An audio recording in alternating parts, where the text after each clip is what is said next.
We're not lawyers. We want to hear the truth.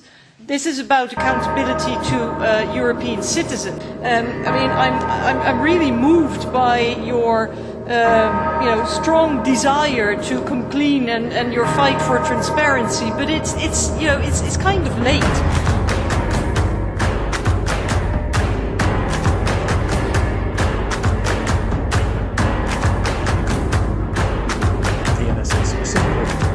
Targets the communications of everyone. It ingests them by default. It collects them in its system and it filters them and it analyzes them and it measures them and it stores them for periods of time, simply because that's the easiest, most efficient, and most valuable way to achieve these ends.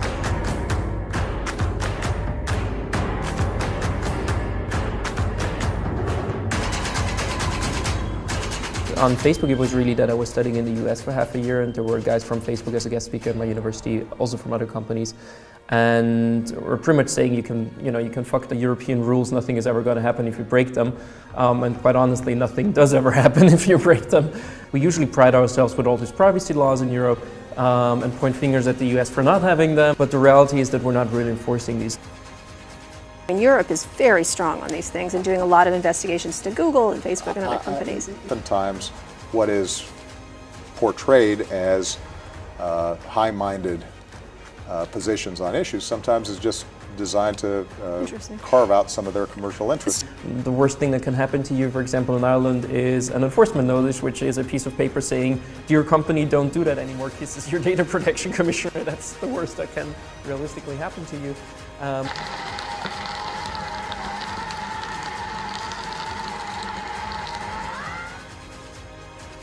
In your opinion, do programs like PRISM and Tempora not exist? Facebook is not and has never been part of any program to give the US or any other government direct access to our servers. These are all carefully prepared legal statements. It reminds me very much, and I've made the joke before, of the statement by President Clinton on the Levinsky case, when he said, "I didn't have sexual intercourse with that woman," which was legally correct but had no bearing on the truth.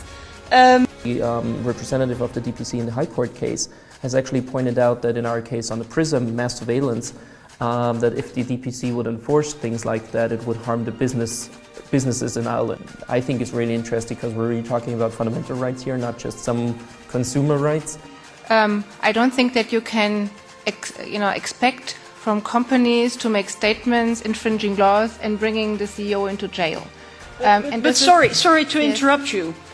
Sometimes, you may be compelled to keep quiet by US law, but we are in Europe. In Europe, you're supposed to report this kind of infringement. So it may well be that in complying with US law, you're actually breaking EU law. Which pretty much says businesses are more important than your fundamental rights.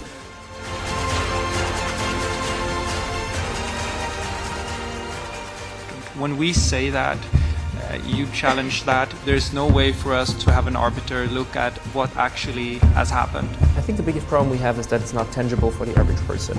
Like if you talk about big data analytics as an example, that's something where even the representative of the companies can't really tell you what these guys are doing there. I think I'm the wrong person to answer that question. It should be addressed to the security agencies around the world. It's so complicated that the average user just doesn't get it and therefore ignores it.